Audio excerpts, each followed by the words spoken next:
Okay, hello everybody. Welcome to Chain Breakers. We use various recovery materials like the Bible, AA Big Book, NA Basic Text. This isn't an AA or NA meeting. Our mission is simple: life change through broken chains. We know when you get a revelation of who God is, it'll cause a revolution in your life, resulting in freedom from addiction.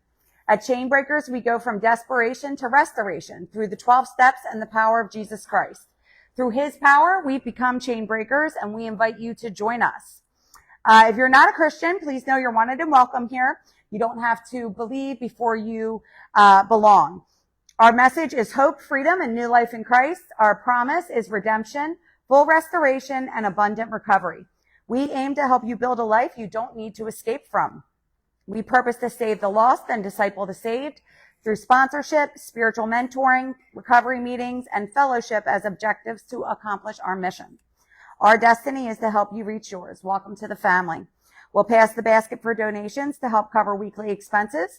That includes free literature and gospels we give to patients in treatment centers for H&I. If you're watching online and you wish to donate, you could click the link in the chat. Just select Chain Breakers in the fund section. Every dollar helps. We thank you for your contributions. We encourage sponsorship. A sponsor is someone who will take you through the 12 steps. We also encourage you to get a list of phone numbers to build a support network. If you're willing and able to be a sponsor, please raise your hands and keep them up for a moment. Thank you for your service. If you need a sponsor, you can get one of these people after the meeting. Do we have any newcomers or visitors to the group that would like to introduce themselves? Okay. First-time guests. We don't have any first-time guests tonight. Okay. So new here, fill out a connection card located on the top table, or you can check in on the GCCC app. There's QR codes on the tables. All you got to do is open the app. Once you put your name in one time, moving forward, you just open the app and you hit the Chain Breakers button so we can pray for you by name. If you find it difficult or uncomfortable connecting, you can check off the box, have someone reach out to me on the card, place it in the basket, and we'll help break that ice. Need prayer tonight? You can visit the Next Steps table and leave your burden at the altar. All of these tools are optional. We fully respect your choice to remain anonymous. If you want to get involved, awesome. If you don't want to get involved, you know what we say here at Chain Breakers, get involved anyway. To make Chain Breakers your home group and get a commitment, you can sign up at the back Next Steps table or find any home group member. Can home group members please raise your hands? Home group, thank you for your service. Join us Sundays, 11 a.m. for church. Chain Breakers sits front and center in the first two rows, middle section. Pastor Blake calls our church a church for the rest of us. I was glad when I heard that because I was definitely the rest of us coming into church. I'll tell you that much. After tonight's meeting, you can swing by the Next Steps table as well. If you need to pick up a phone list, if you want to sign up to be baptized, there's also Sunday serving opportunities. Or if you need any app help or prayer, you can do that in the back after the meeting. Okay, if you checked in, let me hear you say check. All right. Welcome to our global family. If you're new, let us know. We'd love to welcome you. Like, follow, and share to spread recovery and Christ, and subscribe on YouTube at Chain Breakers Recovery. My name is Angelina, and I am a recovered, redeemed, and delivered addict and alcoholic. And I do remember I do have a couple actual additional announcements. So there's a few dates coming up to next week. So on Tuesday night, they have the overdose awareness vigil. It is at Atkinson's Park. It's actually right down the street there. And so we signed up to have a resource table set up before the vigil. So we want to get a team together, like 4 or 5 people that will just get some items from Chain Breakers, go set up, hand out some materials, and then be present at the vigil. So if you would like to do that, please see Kelly. Also, on Thursday night next week is the vigil for Camden County. And that is located at in Blackwood at Veterans Park, I believe. So They don't really have any resource tables, but we'd love to have a group of chain breakers go, wear your chain breakers gear, have some brochures if you want to hand them out, and just to represent us, to honor those who we have lost to this disease. And lastly, for Recovery Month in September, there is a recovery walk that's hosted by Maryville, and that is on Saturday, September 27th at Cooper River Park. And so it is $20 to be able, and it's all money goes to a great cause to support recovery. And it's going to be a good time. There's a DJ, all kinds of stuff going on. And so we'll have a sign-up sheet, I guess, going around. And so if you want to sign up, I think it'd be awesome if we all went together as a group and got to support recovery. So if you're interested in any of those dates, you could see Kelly, please. All right. Or even at the back Next Steps table. Okay. Now I'm done for real. All right. So we are in our Big Book Study series. And last week, we left off, if your packet, we didn't print extra because it's still in one. If your packet at the top of it says Big Book Forwards, you're going to turn to page 9 in your packet. If the front of your packet says second edition, you're going to turn to page 2. So again, if it just says forward to the second, you're on page 2. If it says Big Book Forwards on your front page, you're on page 9. All right. So we left off here. We were going right into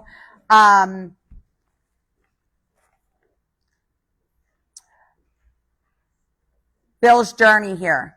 And we're seeing how Alcoholics Anonymous got started. They were started by 2 men, Bill Wilson and Dr. Bob. And so we're kind of seeing what went on behind the scenes before AA officially came on the scenes. And so, the forewords, what the forewords are, that's facts, right? It's history. These are like historic facts of what went on. But there's a lot of great stuff that we can glean from that history. So, and principles that we can apply to our lives today. So where we left off here, we read that first paragraph. It said this: the spark was to flare into the first AA group, was struck in Akron, Ohio in June 1935 during a talk between the New York stockbroker Bill and Akron physician, that's Dr. Bob. 6 months, and Bob was out of the religious groups called the Oxford groups. They had 6 steps, and that is what the 12 steps were founded on. Essentially, what they did was they took the 6 condensed steps and just broke those steps into smaller points. And so the 12 steps were founded on biblical principles, and we see here the influence with Dr. Bob, who was from the Oxford groups, which were Christian groups. They used the Big Book to write the Big Book. They wrote it from the book of James, and the Sermon on the Mount, primarily. So if you're not familiar with scripture, you won't know that there's scripture in this book, right? Like faith without works is dead. That's James. And so there's direct things from there. And so these are all biblical principles. And that's what the 12 steps were founded on. And so it says this: the spark that was to flare the work, the New York stockbroker and Dr. Bob. The broker had been relieved of his drink obsession by a sudden spiritual experience following a meeting with an alcoholic friend, that is Ebby, who had been in contact with the Oxford group. So, I'm reading just this last half a paragraph to catch us up to where we're at now. So I'm going to just quickly recap. So Ebby was Bill's sponsor, and he was out of the Oxford groups. Okay. So, Ebby is the one who tells Bill the solution is God. Okay. Dr. Silkworth, we're about to see, is the doctor who was able to explain the disease to Bill. So an incomplete understanding of the disease will lead to an incomplete solution, right? But we may know who the solution is, but if we don't understand the disease, we might think, oh, it's been 90 days, I can pick up now. So the two have to be married, happily married, we'll say, right? In order for us to get the most out of this, right? To have a abundant recovery, right? We need both walking together. So it says here he had been greatly helped by the late Dr. William D. Silkworth, a New York specialist in alcoholism who is now accounted no less than a medical saint by AA members, and whose story of the early days of our society appears in the next pages. From this doctor, Dr. Silkworth, the broker, Bill, had learned the grave nature of alcoholism. So grave means deadly or burial. You know how they'll give you like multiple definitions when you look it up, and I'm a definitions person. It also says this under there, to fix in the mind by emphasis and repetition, right? And that's the obsession of the mind, to fix in the memory and the mind by repetition, because even in my heart, like though I wanted to stop, in my mind, I couldn't stop thinking about, you know, getting high. I couldn't stop thinking about if I just had a drink, it would feel better. But in my heart, I really don't want to do it. Right. But I couldn't control my thoughts. I couldn't control my mind. And so what happens is the obsession of the mind is what really, renders addicts and alcoholics hopeless. What seemingly hopeless, as they would call us, because of this obsession of the mind that leads us to have no choice. Right? So powerless actually means to endure no choice. I didn't understand that for a long time in recovery. And I keep going to these meetings. All right, you know, you admit you're powerless. If your life is unmanageable, of course it had fallen apart again. Yeah, I guess. Let's move on. I didn't understand what it meant to be powerless. And that what that meant was that I was actually enduring no choice. And that's why in my heart, you know, where my will is, where my desires come from in my heart, like that was my heart's desire to not pick up again, right? I was driven by something that was stronger than me in my mind. And so when we have no choice, right, that means we're going to do it again, right? And for us to do it again is to die. And if not physically, then spiritually, which can be worse, because then we just want to be dead, and we're not. Because I've been there too. I've been there in sobriety without Jesus. So, you know, and for me, I stayed in that state long enough. I think it was like 15 months I got, my first like kind of long stretch. And, I was still just going to the meetings, hearing meeting makers make it, keep going to meetings, don't drink no matter what. And again, it's the things we always tell us, like, I drink no matter what. If I could do that, I wouldn't be here, right? And every day in my heart, I want to be sober, but in my mind, I can't stop thinking about drinking. And I was restless, irritable, and discontent, right? And that was the spiritual malady, not rectified. The obsession is only a symptom. So the malady, the core of the problem, had not been treated, and that's why the symptom was still there. Just like if you don't get treated with antibiotics for, you know, a sinus infection, you're still going to have the symptoms of a sinus infection. You got to treat it at the core, right? Then the symptoms subside. So I didn't know the Lord. Only Jesus can satisfy. I had that, you know, that God-sized void that we all have, right? That I tried to fill with everything you could possibly think of, right? More of this, you know, but nothing could fill it. It was like this endless hole, and nothing else could fill it, because it was only, we're only designed to be filled with the Spirit of God.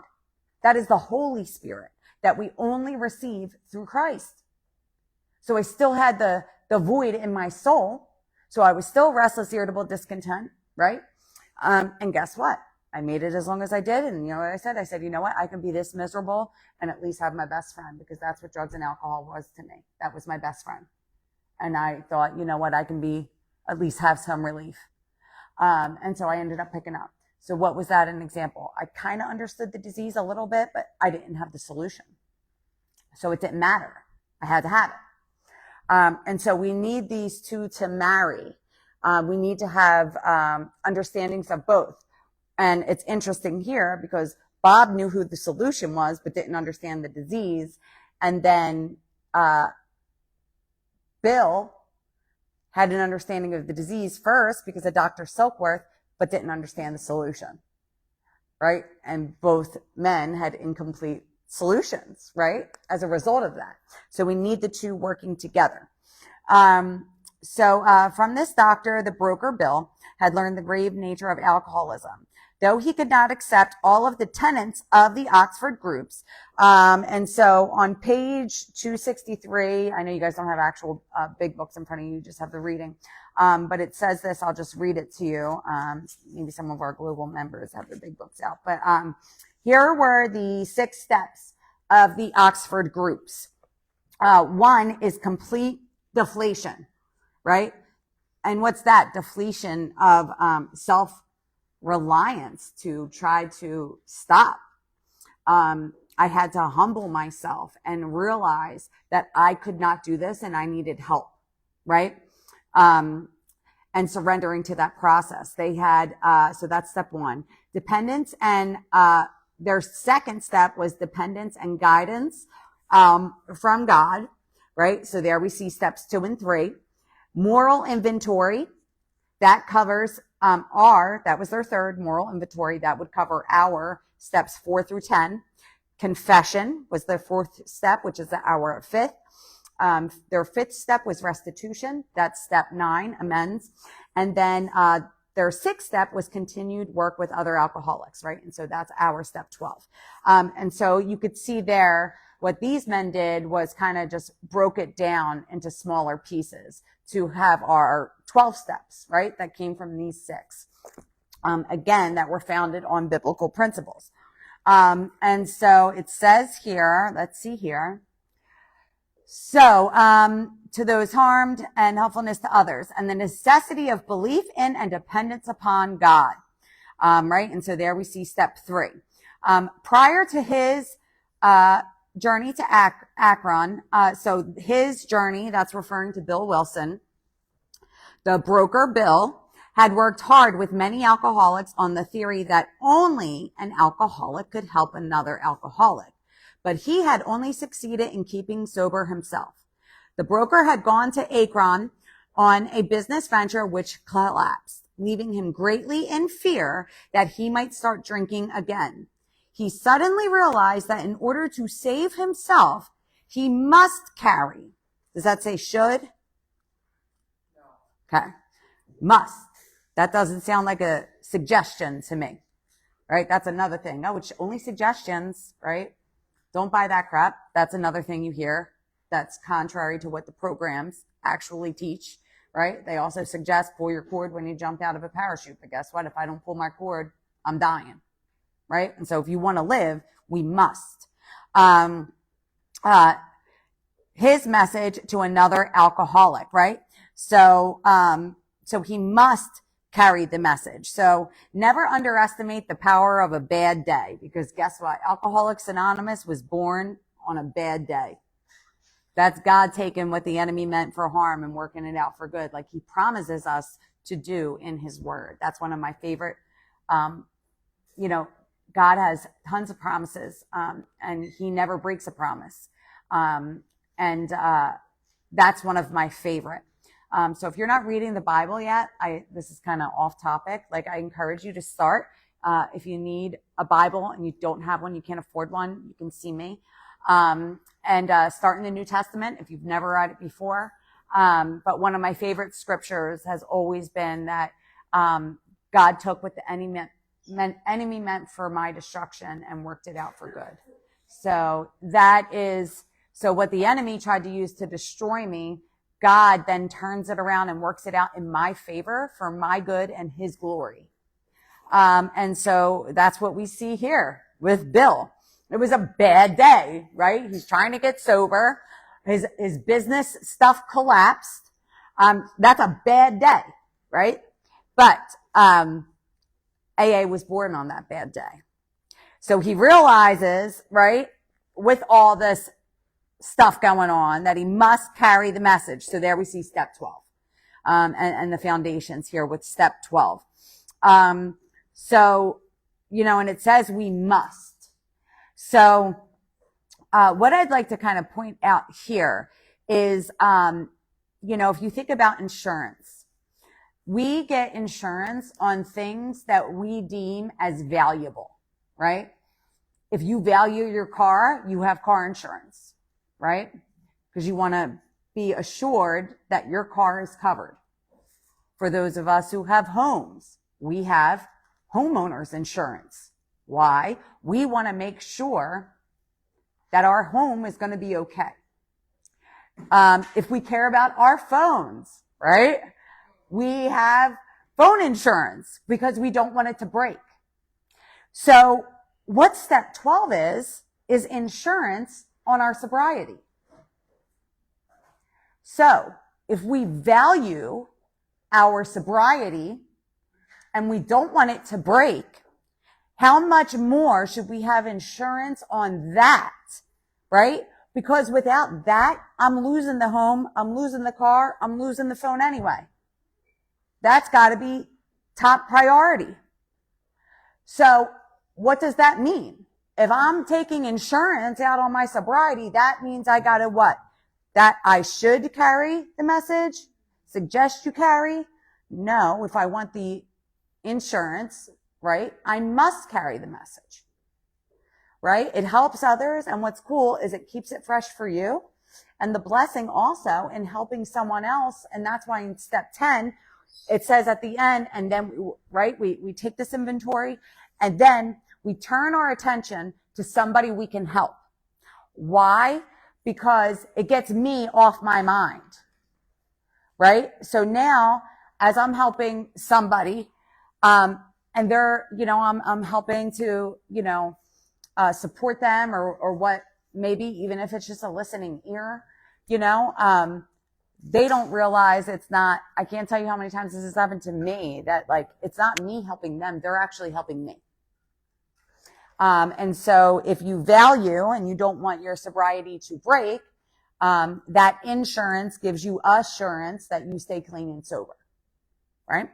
So, so we must carry it to another alcoholic. That alcoholic turned out to be the Akron physician, Dr. Bob. The physician had repeatedly tried spiritual means to resolve his alcoholic dilemma, but had failed. But when the broker, Bill, gave him Silkworth's description of alcoholism and its hopelessness, right? So what was that description of alcoholism, right? That was the obsession of the mind that doesn't respond to reason. We can diagnose ourselves by relating our experience to the facts about the disease. And then based off my experience, I can properly diagnose myself a real addict and alcoholic, or maybe, you know, I just had a rough few months. And I do that by seeing, do I have the obsession of the mind? Number one thing, right? If someone just had a rough couple of months, you know, and the wife says, you know what, you got to get it together or I'm done. That person might find it a little uncomfortable, but they can stop or moderate. They'll find it difficult a little bit, but they could do it. As where the addict and alcoholic, because they've fully developed an obsession of the mind, will have every reason not to do it again. Serious reasons for a lot of us not to do it again. But we do it again anyway. What does that show? Lack of choice. Because if I had a choice, I wouldn't keep hurting my husband. I wouldn't hurt my children. I wouldn't put my job in jeopardy again when I know I'm going to get fired if I get caught like this again. And I need that money and I need that job, but I show up loaded again. What does that show? That shows that that reason wasn't sufficient enough for me to not pick up. If your experience can line up with that, then, because here's the thing, people can lie to you, give you their opinion, right? I'm always like, you know, let me find out the hard way if that's true or not. That was like, you know, my thing. But when we relate our own experience to the facts, right? That's the one thing that can't lie to you. Your own experience can't lie. So that is how you're going to properly diagnose yourself, right? As being powerless, lack of choice, doesn't respond to reason. So, and the allergy of the body, where once I pick up, because of this obsession that is stronger than reason, now the allergy of the body kicks in, and now I can't stop. Okay? So the allergy of the body of not being able to stop is actually the last part of the relapse. It starts well before that. Right? So when I picked up at 15 months and then I couldn't stop, that was the end of it, right? It started in the beginning of my sobriety when that spiritual malady wasn't being healed. And so I still had an obsession of the mind because I was restless, irritable, and discontent. The brain remembers, right? And, we have low dopamine when, people that have like depression, like diagnosed depression and stuff, they say like their dopamine levels are a little bit lower. And so, dopamine, those are the feelings that make us feel good, feelings of happiness and the like. So, when we actually get that feeling of being drunk or high, it's because when we take that drink or that drug, what happens in the brain is it releases a huge surge of dopamine. And that's what actually gives us that feeling of being drunk and high. These receptors have memory. So even if in my heart, I don't want to do it, right? But I'm still restless, irritable, and discontent. The brain remembers like, you know what? We're not feeling good. I know how to fix that. Here's a drink. And that's why, there could be no thoughts of wanting to drink or drug. And like, you have a bad week, you feel disconnected from God or what maybe. And now all of a sudden out in your mind, why do I want to drink? Where did that come from? Right? So the untreated spiritual condition is going to trigger the obsession of the mind. Then I have no choice, endure no choice. It won't respond to reason. So even if I know I'm going to go destroy my life, I'm going to do it anyway because I have to have it. Right? Or there's another part of that where we haven't even made like a conscientious decision to pick up. And before we know it, we're drunk, we're high, we're at the bar going, how did this happen? Right? So an example of that could be, it's just an easy example that I use sometimes. I was trying to stop. I had gotten through a shift at work and it was very, very difficult. I made it to my car. Thank God I didn't drink. I'm good now. I'm going home. Right? No thoughts of I'm going to drink. My thought in the car was actually, thank you God that I got through the shift and didn't drink because there was alcohol everywhere where I worked. I'm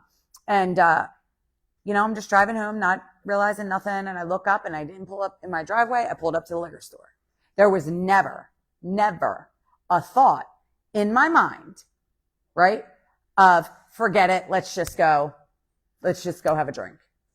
So how am I supposed to raise a defense or assert my power of will or make a choice to not do the thing that I don't even make a conscientious decision of doing that? How am I going to raise a defense against a thought I'm not even having and that I'm conscious of?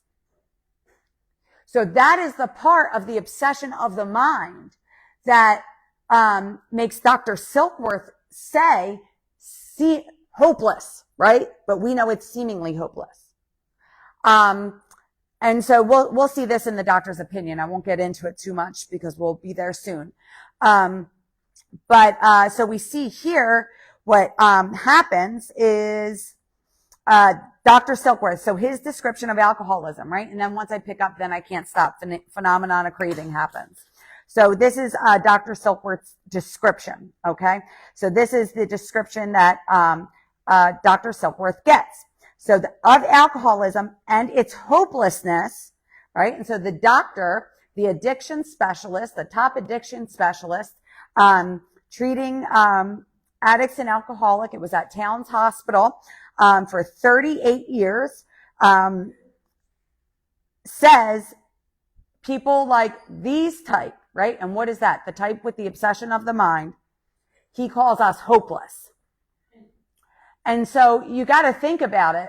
In order for the top specialist in the country, the top addiction specialists, to say you're hopeless and I can't do anything for you. There's nothing doctors can do for you. Like, if you think about it, being like, there weren't tons of rehabs and detoxes then, right? Addicts and alcoholics just ended up in psych wards with wet brain.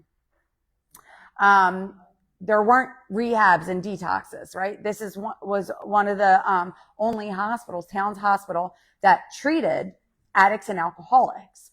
Dr. Silkworth is said to have seen over 50,000 patients. So top specialists in the United States treating this disease has seen 50,000 patients approximately. So I think that the doctor's opinion, right? A doctor's opinion is based off formal expert judgment, education, and training, right? And so his opinion is going to hold more weight than my opinion. Why? He's a specialist, right? So I think you guys, when we think about it in that context, right? I want you to think, if I am the top specialist, right, in the United States, for me to say the solution is you're hopeless, not a lot of people are going to want to see that specialist, right? And so would you guys not agree?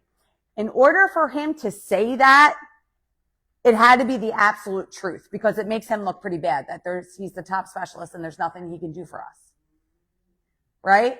And so in order for him to do that, that puts his reputation on the line. It had to be true. Okay, so I want you to think about it that way. And he calls people of that type, what type? The real addict and alcoholic that has an obsession of the mind, doesn't respond to reason, are hopeless. He goes on to then say, I wouldn't even take you as patients if it could be avoided, because there's nothing I could do for you. Okay? So what does that mean? Right? Guess what? Doctors, it's no human power can relieve me. Doctors are human. Right?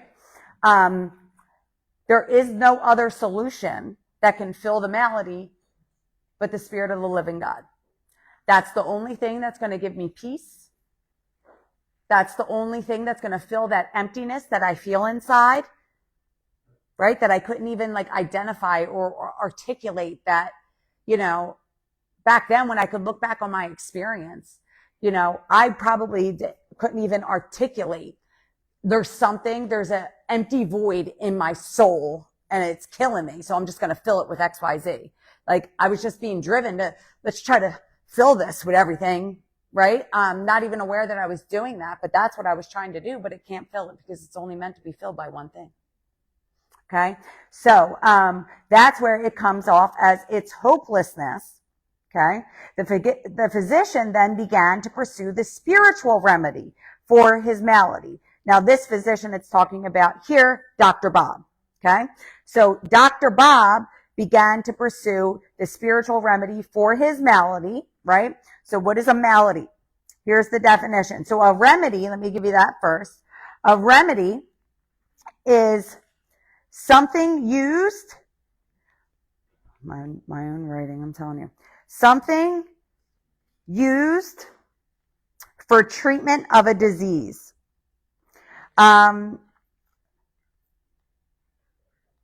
Okay, and rectify, here we go, is an unhealthy or unwholesome condition.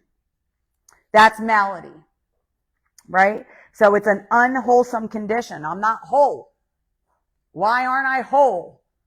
Why do I feel like something's missing, right? So with a willingness, we have to be willing. He had never known before, been able to muster. He sobered never to drink again up until the moment of his death in 1950. So what was the difference here? He took the steps. Okay. So Dr. Bob was in the Oxford groups for about 2.5 years before he met Bill, who then was able to explain the problem to him. Right? If I don't understand the problem, I might think I got 6 months now. Now I can control it. What is that? A misunderstanding of the disease. Right? So this seemed to prove that one alcoholic could affect another as no non-alcoholic could. It also indicated that strenuous work, one alcoholic was with another, was vital. Does that sound like a suggestion? Okay, vital means life or death. Remember, this is the program, right? It says that we recovered by this program, not these meetings. Meetings are great. We need meetings, but that fellowship is meant to support us as we go through the process that's laid out in the program. And sometimes we hear things in the meetings that are completely contradictory to what the program says, right? We hear in AA meetings, meeting makers make it, right? But from this literature, it's the step makers that make it, right? Meetings isn't going to cure that. So this is where we don't believe everything. And I think sometimes for me anyway, if someone that like I respect says, hey, this is what it is, I just believe everybody, like, oh, okay. And I take it and I run with it, and now it's like, we don't have to believe everything that we hear. Right? And so when I actually think about these things that I speak and then come to believe, and then when I actually stop and think about it for a moment, it's like, wait, that makes no sense. Right? Play the tape through, right? But when I read the literature, it says that playing the tape through doesn't work for us. Wait, why is there a difference there? We just believe it, right? And not everything is truth. And the enemy wants to deceive. That's what he came to do. He is the author of lies. So any little lie he'll tell you, right, we'll just believe it. And then guess where that keeps us? Destroyed in bondage. The enemy came to kill, steal, and destroy, right? And that keeps me in bondage. So when we think about these things, right, I know I'm always challenging everybody, but, I want you to be free. So sometimes that means saying the challenging, unpopular thing. I care about your lives more than you liking me. Because some of this stuff I believed for years that kept me sick. Right? And God came that you would have and enjoy your life in abundance to the full until it overflows. I was in sobriety for a long time, and I did not have abundant life. I did not enjoy my life. And that's why we believe here when we understand both of those together, working cohesively together, not only do we have abundant life and we have abundant recovery. Right? God says that you would have these things in abundance to the full until it overflows. Right? So we could get to live from the overflow of God's goodness. We live from the overflow of God's joy. We live from the overflow from God's peace. I had sobriety for a long time, but I didn't have any of that. And that's because I didn't have Christ. And that's because I was told things that I just believed and didn't think to look into it, right? But we should look into it because your life's at stake, right? This is important. I guarantee you guys, if you found out your kid had some rare disease, you would get multiple doctors' opinions, number one, right? You would certainly be doing your own research and checking these facts out, right? Would you guys agree to that? So why aren't we doing that with this disease?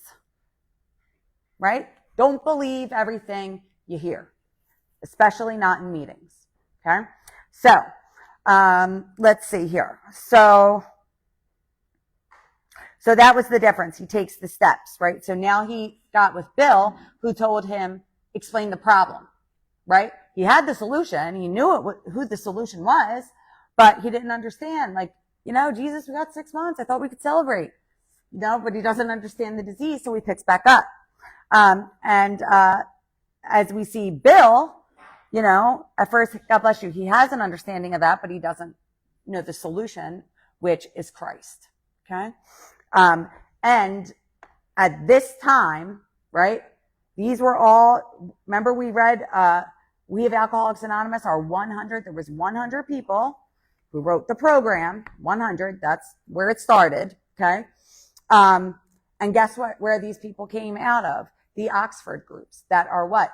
Christian groups. And we're going to see at the end of this, their recovery rate was 75%. Now it's 1 out of 10. What's the difference? Christ has been removed. There is no other higher power but Christ. I'll tell you what, there are other powers, but they ain't higher. And you don't want anything to do with that. Right? And so, this seemed to prove one alcoholic could affect another as no non-alcoholic could. It also indicated that strenuous work one with another was vital, life or death, to, look at this. What's that say?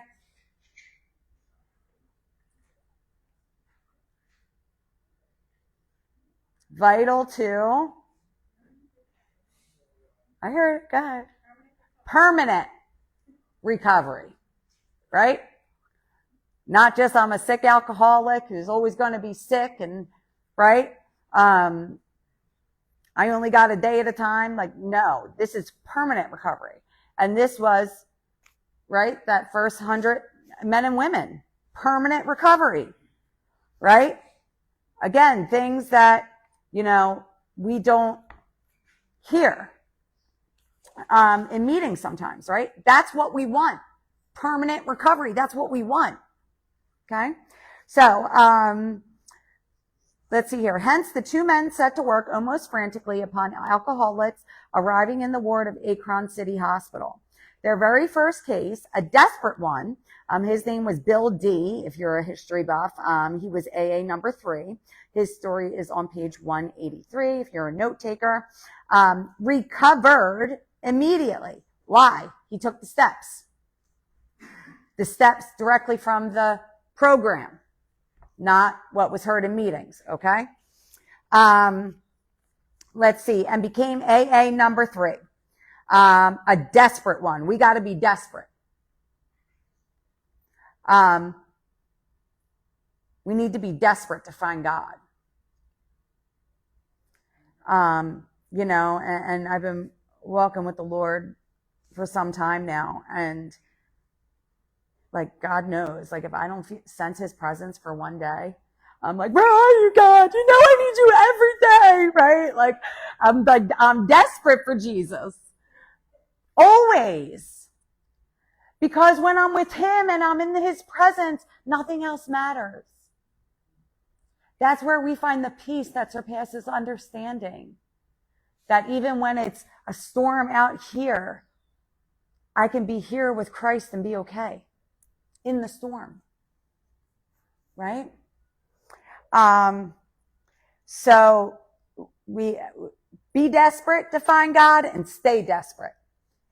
And then you won't be desperate to get sober. Right? Okay. So, let's see. He never had another drink. The work at Akron continued through the summer of 1935. There were many failures, but there was an occasional heartening success. When the broker Bill returned to New York in the fall of 1935, the first AA group had actually been formed, though no one realized it at the time. A small group promptly took shape at New York, to be followed in 1937 with the start of a third at Cleveland.